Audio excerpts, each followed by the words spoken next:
Welcome to Bella Beauty Professional Educational YouTube channel. This is the first of many free educational tutorials that we are going to be putting together for everyone because there is a lot of products, there's a lot of knowledge, and we want to share it all with you guys. Now, if you don't know, Bella Beauty Professional is a brow and lash one-stop shop for all your lash lifting, waxing, tinting, lamination needs. We are located in Brisbane in Australia, and my name is Shay. I am the lead educator here at Bella Beauty, and I'm also a product developer for all of the new and exciting things that you will see come available at Bella Beauty. I have been in the brow world since 2018, and this is such a passion of mine, so much so that we wanted to offer these free educational tutorials where we can sit down, watch these videos go by, where there is minimal cuts. You are seeing basically the live edited tutorial, okay? While we do have online education that dives into very niche specific topics, this is a platform where we can just showcase brow work and hopefully help you along the way. We welcome you into the Bella Beauty community. You can also head over to Bella Brow Chat on Facebook. Lots of questions over there, lots of answers, and it's just nice to have a support system who understands the brow and beauty world.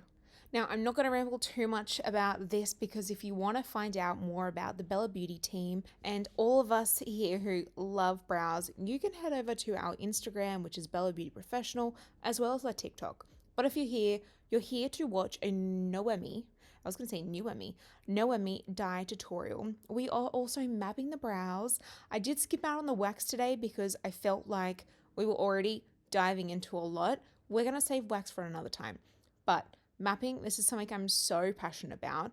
My model here, her name is Katie. Hi, Katie. We noticed that she had her if we're looking at the screen right now, her right brow, excuse my head right now, her right brow is higher than her left. So while I was doing her brows, I was really focusing on trying to pull down that brow because it was high, right? We want to match those babies up. So I ended up having to take a little bit off the top of one and I worked on lifting up the other.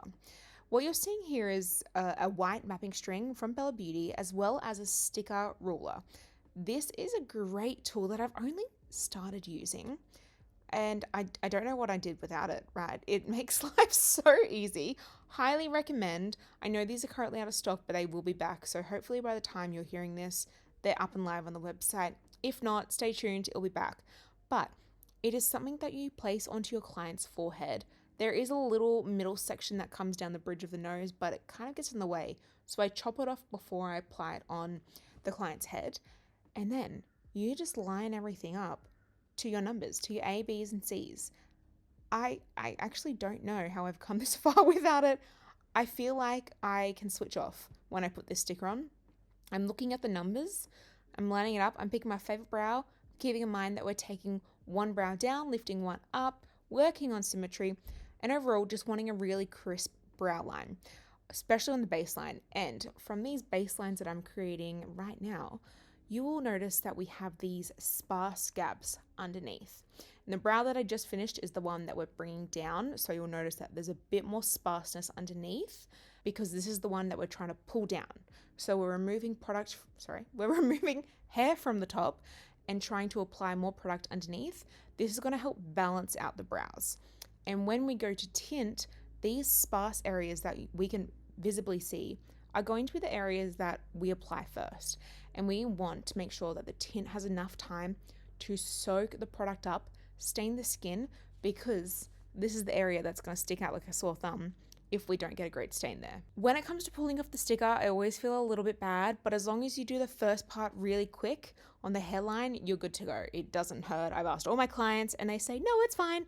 Just do the first part quick. So I try and rip it like a Band-Aid because we don't ever want to hurt our clients. Now, I had mapped everything up. I feel like when I have lines everywhere, I can't really see what I'm doing. You know, there's a lot going on. So I always go in with a damp cotton tip. I was going to call it a round. It's a cotton tip. And I wipe up any of those excess lines just lying on the face. No one needs 10 million lines across their forehead, right? Especially if you're trying to get some cute content, clean it up. And right now, I'm not going to lie, these aren't looking super symmetrical, super cute, but I'm going to show you some tips on how we can do that. You also don't want to spend 30 minutes mapping. Mapping for me, when I'm doing a client, should be 5-10 minutes absolute max, right? So you got to figure out these ways to get it to be quick and crisp and clear, but also symmetrical. And it's not easy. It does take practice, but I'm telling you right now, get one of those sticky rulers. That takes out a lot of the fluff time. And have your client, if you need to, sit them up once you've mapped, because once a client sits up, you might notice that their brow muscle works higher, or even sometimes gravity can pull things down. So do recommend sitting up your client. I didn't on this one because I didn't want to move the camera. I'm sorry. That's me being really honest. I liked the camera angle, but I'm going in with a large microfiber brush. It's a long, soft stick with a bit of fluff on it. I dip that in a little bit of water, wipe the excess on the back of my hand, and then I go in and I clean both underneath the line I've created and on the inside of that.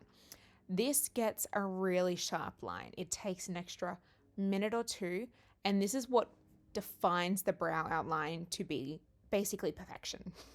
So I never miss a step, especially if I'm wanting to show the client, because you want it to be really crisp and clear so they can see exactly what they're looking at.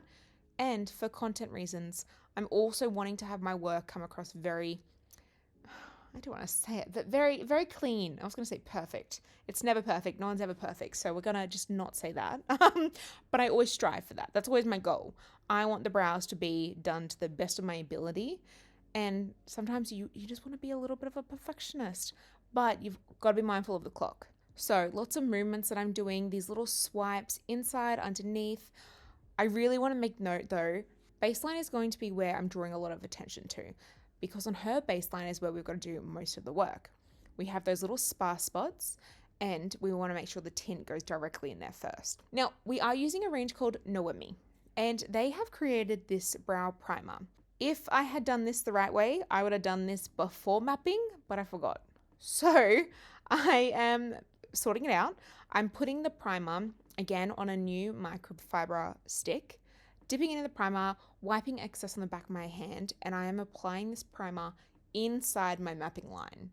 I am being so mindful that I don't wipe off the mapping line that I just spent 5 minutes doing and perfecting, but I am making sure I am really targeting those sparse spots on the brow, which for her, even though she has lots of hair and it's really thick, it is that sparse area in the arch and on her upper arch and kind of tail area. And like I mentioned, if I had done this in the, I guess, ideal process, I would have cleansed her brows, gone in with the primer in just basically all over the brows, then it would be drying while I'm mapping, and then I could just go straight in with my tint. But I forgot. I got really excited. It was the sticker. I was like, oh, let's put the sticker on her face, and then I was mapping. So I would cleanse, primer, and then go to town. Is the primer 100% necessary? No, in my opinion, right? But if your client has dry or even oily skin, this is just that extra layer, so I would say extra barrier to help hold that product into the skin. With someone with normal skin type, I wouldn't bother about it, but if you have any type of skin, I don't want to say conditions because that's not a condition, but dry or oily can be a little bit trickier to get a really good skin stain. So that's when I would be using this primer. It's not for all of my clients, but it's for those who have trickier skins when trying to stain. I did end up doing a little bit of a trim, and this was because Katie asked for it. I do not trim everybody, and even though I feel like I'm in a bit of like a trimming era right now, like my eyebrows are trimmed to the max, but if you had asked me 6 months ago, I was not trimming anything in my brows. But I'm really vibing trimmed brows right now. So if you are also wanting to trim eyebrows, that sounds weird, but if you are trimming your client's eyebrows, just do it in small sections. Don't go in and trim the whole brow all the way down to your outline in the first go. Do it in snippets. I'm showing you this here. I'm not doing these big snips. I'm doing really small motions. I'm brushing the hair up and down often just so I can see if any hairs are hanging out, but I'm not over trimming, because there is nothing worse when you accidentally trim one section too short and then the rest of the hairs are laying over the top of it and you're like, oh gosh, I've got to now trim the other hairs down to this one. And it's just, you like get in this like cycle where you just got to keep going lower and lower. So again, second brow, brushing them up just so they sit naturally. I'm not holding them up, but I'm just brushing them up to see how they fall. From there, I am coming in and trimming little snippets. Now, if you have a trimmer, I call these scissors, but there's also trimmers, and they're the ones you kind of pinch together. They are my favorite. I'm not gonna lie. I like them. I find that I have a little bit more stability when I am trimming these really small and sometimes individual hairs. But scissors also do the job. It's really just a preference thing. But for me, I am a trimmer girly pop. Whatever works, just don't over trim the brows. And always ask your clients if they even want their brows trimmed. I remember I accidentally was just doing a client one day and I didn't ask her if she wanted her brows trimmed. And in my head, I was like, yeah, let's trim them. I trimmed them. And she was like, Shay, why'd you trim my eyebrows? And I was like, shit, I'm sorry. I forgot you like them fluffy. So just ask, okay? But let's really get into, well, what we're here for. And it is the Noemi Dye. The application. I know a lot of people struggle from this point onwards. And before we even get into the application, we're just going to go over colors quickly. Noemi have these swatches that are such a great idea because you can show your client, but you as the brow artist can also see what color you may be looking at and have it reflect before applying it. Now, we had a little consultation. My client here, she has very auburn hair. She has that red undertone, and she was actually really keen to have that come across in the brows. So when I was looking at these swatches, I am really looking at the bottom one of both these swatches, but I felt that one was a little bit too light and then one was a little bit too red. So I just crossed them over and I was like, I like that color. And the color I liked was giving more depth. So in both of those swatches, one said light brown 60% and the Cooper Mahogany 40%. The other one was swapped. So it was Cooper Mahogany, Cooper Mahogany 60%, light brown 40%. When I crossed them over, I liked the color that was visible with them sitting on top of each other. And I thought, hey, this is giving me more depth. So I actually end up adding in medium brown for more depth. If you are someone who wants to try Noemi and you don't have the full range yet, they do have those little sachets, which are basically like a 1 or 2 times use. And it's just, it's getting you to try before you buy it, because brow dyes are not cheap. So before you invest in the big, what are they called? Bottles? No? Yep, sure. Those tubes, that's the word. You can actually get the sachets, and these have only just come out, but I think they are such a fantastic idea, because sometimes a tube in brands can be like $25, and if there is 10 plus bottles in that range, you do the math. I'm not going to, but it adds up. So back to it. I went light brown 50%, Cooper Mahogany 30%, medium brown, and that's just giving us a bit of depth, and that was only 20%.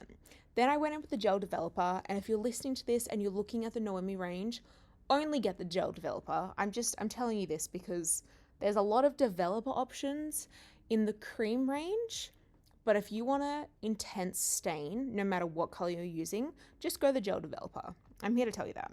Now, the brush I chose was Browfectionist Large Slant. And oh, I love a large slant. Whatever floats your boat. I know Anthea, the owner of Bella Beauty, she loves a small slant. And then Helena, owner of Barefaced Brows, one of my BFFs, she loves a flat brush. Take your pick. But for me, I like a slant, but it's got to be large. Now, here's the fun. Okay, I'm going to calm down because I want us to focus. So, I need you to take notice of how much product I just picked up. And it was basically nothing. Okay? On your first pass, I'm going to really, really recommend that you have product hiding in the brush bristles, but it's not bulky, clampy, and you're just smacking product on there. It might look like you're not applying any product, but you and I can see that something was just applied to the brows then on that first pass. Once you cover that baseline, and I'm only working on the baseline right now, especially in that sparse area, because like I said, that needs the most work, just start in layers. But I'm not saying smack it on each layer. I'm saying work it past the hairs and into the skin. This is my third pass right now. I am only still on the baseline. Every time I keep going into that sparse spot first and I work around it. Personally, when I'm looking at an eyebrow, I'm looking at the baseline, and that is kind of, in my opinion, like one of the most important areas to focus on, because when you are looking at somebody, the baseline is the closest to the pupil. So that's kind of where your eye is first drawn to. Again, in my opinion, you might have a different say, but this is why I take so much time and pride on the baseline. And I'm stamping with a firm stamp, but I'm also having intention behind it. My intention is to stain the skin. I don't care for the hairs. The hairs are going to get dyed. That's fine. We're all here for that. Any product can dye the hair. But when you're wanting a good stain, you do have to work a little bit. And it comes from intentional stamping. You don't want to have too gentle of a stamp. I'm going to say stamp like 10 times here. You don't want to be too soft with it, but you also don't want to be too rough with it where then the product kind of bleeds out underneath your brush. So you need to find that pressure where you know you're working it past the hairs into the skin. It's not going everywhere, but you are doing it with intent. And I have done, I would say, about 4 passes now. The color is definitely visible, and I'm working on the tail and the arch and the baseline, but I've really barely touched the front. And the front, especially if someone has a lot of hair already, I don't want much product there whatsoever. Katie also has really thick hairs, and I felt that once I had done that baseline with like the sparse areas, all the hairs were just kind of, they were in the way. And I thought I can either spend another 10 minutes trying to coat these hairs with a brush, or I can just get a pixter and I can just start coating them. Because looking at her brows, we had these sparse areas that I knew I wanted to focus the tint, and then the hairs surrounding that I wanted to coat, but my focus was purely stamping that baseline and the arch and tail. I am doing a little front fade, and I'm going in with a small microfiber brush, and it's damp, and I'm starting to lift up that baseline. I always like to do this around that 60-second mark, because you then get to see what the brow and the skin are doing within that 60 seconds. Even though it was a very small amount of product, that's going to tell you a lot. So I can see that there is a slight stain there on the front, which is good. That's what I wanted. And that's telling me that our client's skin is picking up the color within 60 seconds, which is great. But I also want to be mindful that we don't put too much product at the front, because we want to fade. She already has a lot of hair and a lot of brow. So if I'm not mindful of how I'm fading the front of the brow, it could just be one big dark mess. Right? Probably not mess.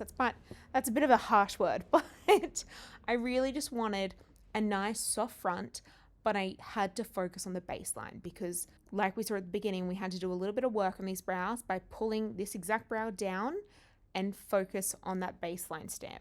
I've probably said those words at least 30 times. I am sorry. When someone comes to me and says, how do I get a good stain? This is what I tell them.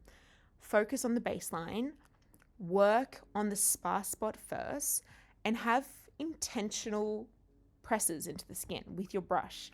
Don't just smack it on and hope it's touching the skin. You have to work it past the hairs. That's our first brow kind of done. You know, we're going to let it sit. And Noemi, it can stay on for anywhere between 60 seconds up to 15, 20 if you really want to push it. But I find once you hit that 15-minute mark, whatever stain is staining is what you're going to get. By leaving it on for even 30 minutes, you're not getting any more of a stain. Once it reaches that color and it's been on for roughly 15 minutes, you can take her off. But while she's sitting there, I'm going to go on to the next brow. And again, I'm going to sound like a broken record here, and I might actually just let us watch this one. I will be quiet in a minute, but notice of where I'm putting my brush first, how much product I'm picking up each time, and the pressure and the push and pull motion I'm doing with my brush.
And I'm back. Hopefully you enjoyed that little quiet time. I feel like sometimes it's nice to just watch something. I would really be interested to hear your thoughts if you're watching this right now. When you are wanting to learn about brow techniques, lash techniques, anything that's related to this, tell me how you enjoy learning, because I am more than happy to switch up the style of what we'll be posting on this account. If you even find it might be better for your learning style if I'm talking actually throughout the service when I'm doing it. I say that, it does make me feel a little bit nervous because I do like to think about my words. I make a lot of errors sometimes when I'm talking on the spot, but if that's something you want, I can make that happen. I'll give it my best shot. For today's style, you're getting me over the voice, but these brows look incredible. I'm not gonna lie, I'm really, really happy with it. It's got that really nice red undertone, but we're still in the brown family. I feel like these match her hair color perfectly. And taking it off, it's always just a damp cotton round. I did end up waxing these brows between mapping and tinting, but like I said, I didn't need to include that in today's video because I'll save that for another time. We would have been here for an hour. Now, if you're wondering what tweezers these are, they are actually limited edition tweezers that are coming to Bella for Breast Cancer Awareness Month. And these should be out very soon. I actually don't know the release date, but if you do like the look of these tweezers, we have them in other colors. And we also have the slant, like, you know, the big boy slant tweezers. Everyone has a preference. Personally, if I'm doing underneath the brow, I want point. But if I'm doing anything up the top, slant gets the job done so much quicker. So you can get them in a bundle, go have a little peek, or you can wait for the pink ones to come out. Either way, super cute. Now, I remember thinking after I'd taken off that front fade, I felt like the baseline at the front needed a little bit more work. However, I didn't want to cover the whole brow again. So I come in with my brush with the tiniest amount on the very tip of the slant. And I stay and I work on that baseline. I actually ended up borrowing some tint from like the base of the brow and I started bringing it a little bit further forward. This line though with my brush felt a bit thick. So I come back with a damp microfiber brush, it's a clean one, and I end up laying it just above the line we've created and I try and blend this line out, but I leave the baseline so it's really thin and then it at least has a few more minutes to soak up that dye and match up to its sister brow. Here you're seeing kind of the last fade of the brow before I take off the full dye on the brow area. I do this kind of like mid-body check to make sure I'm happy with the stain, and then I leave it on for maybe an extra few minutes. It really changes and differs client to client, so it's hard to say I would do it for this time because it depends on your client's skin type and the color you've chosen and your technique. There are so many different things that add up and create the brow service experience. So I am mindful that while I am giving you these tips and techniques, you just have to sometimes play around, try things out, get models in, and just give it a go. It can be intimidating even when you're trying a new dye brand because there's new colors. One of the best things of Noemi is the swatches, in my opinion. And if you follow the swatches, your application technique is good and you are working it into the skin, you're gonna get a great stain. Use the gel developer. I can't stress that enough. I don't bother with the cream anymore. It's good if you're wanting a softer stain, but if you're wanting a stain like you're seeing right now, be mindful of all these little things I've just said. Sachets, the Noemi Dye sachets, fantastic idea if you want to try before you buy, like I'd mentioned before. One thing that they have just recently brought out is this brow shampoo, and it's what you're seeing as we speak. I put it into a little glass jar, and the brow shampoo is there to help with the undertone of the brow and the longevity of the color. So, new product, I'm also still playing with it. I find when I do use the brow shampoo after removing the tint, It helps wipe away any excess residue that is still sitting on the skin that I thought I had wiped all away. And it can help just settle the undertone of the brow. So prior to doing the shampoo, we had a more prominent red undertone. Now applying that shampoo, it just softens that red undertone. While we're still in that warm brown auburn family, it takes away that red intensity. So it's also a really good product that maybe if you've done your client's brows and you're like, ah, damn, they're a little bit dark, this shampoo can actually help soften it a little bit. But if it's really dark and you're like, oh crap, I've got to soften these, like actually soften these, Noemi does have a remover, like a dye remover, that you could apply just like we're applying here and just work it through and wipe it away. It's tricky if you have someone who, say, has blonde hair and you've gone too dark. You can try and wipe that skin stain away as much as possible, but the hair holding onto the dye is where you would be stuck, because the hairs really love to hold on to dyes, and if you've gone too dark, it can be hard to bring it back. So I'm always going to tell you in the beginning, go lighter than what you think and be mindful of the colors you are choosing. You can always reapply tint. So if you go too light and you've got an extra few minutes and your client's like, oh, it's feeling a little bit, maybe just light, maybe a little bit underwhelming, they wanted a bit more intensity, you could then up your color. But I'm always going to tell you to just be mindful of that initial color choice, and you will become confident over time, especially when you play with a brand more in their color swatches. But don't ever let that stop you from trying something new. Now, to finish these brows, I'm just using Zola's brow gel. I decant a little bit onto the back of my glove, so then I'm not dipping into everyone's brow hair into the one gel. I don't know, that's a bit funny. So I just put on the back of my glove and I gently swipe it through. I love a brow gel. I finish every single client with a brow gel. It holds those hairs in place, especially if someone does have quite rogue hairs or even if they're really light and you feel like the moment they step out of your salon, those hairs are just going to get swept in the wind and come out of the shape that you've placed them in. Lock them in with a clear brow gel, and the Zola one is great because it has no, It has no residue. It's clear. It doesn't get gross and yucky. It's clear brow gel. It holds the hairs in place, and I like it. There's a lot of brow gels. You can really take your pick, but I'm also looking for products that I can retail. And if you're putting this brow gel into their brows, they might love it.